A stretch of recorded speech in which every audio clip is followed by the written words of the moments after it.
Zeke was born with what is commonly referred to as water in the brain and with crooked, tiny legs.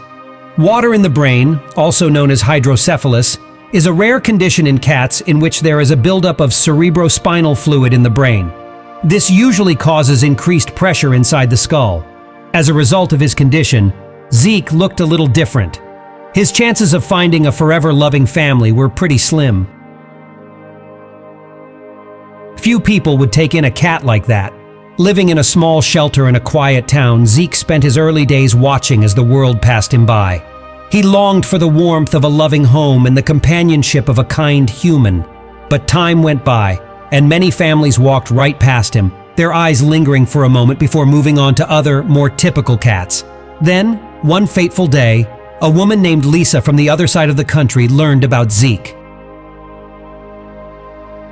She had a heart full of compassion, and when she saw his photo and read his story, she knew she needed to give this sweet kitten a second chance at life. Arrangements were made, and Zeke began his journey to his new home. During the long trip, he had some skeletal abnormalities, and 2 of his paws were sprained. His condition seemed more challenging than ever, but Lisa's determination remained unwavering.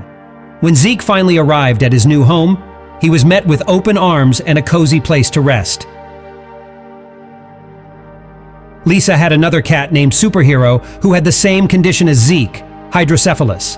Superhero had faced similar challenges, and he welcomed Zeke with open paws. Zeke and Superhero quickly bonded, forming a friendship that would forever change their lives.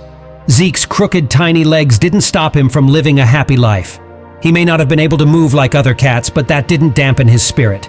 He just walked on his elbows or hopped around like a tiny kangaroo.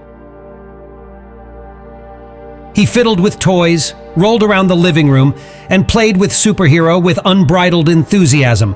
He even tried unsuccessfully to climb onto furniture, and to him his litter tray was more of a sandbox, where he dug and tumbled in the litter. Zeke grew into a healthy and confident adult cat. Lisa's love and care had transformed his life. He was no longer the kitten people had overlooked in the shelter. He had a best feline friend in Superhero, a loving human in Lisa, and a home where he was cherished and embraced for who he was.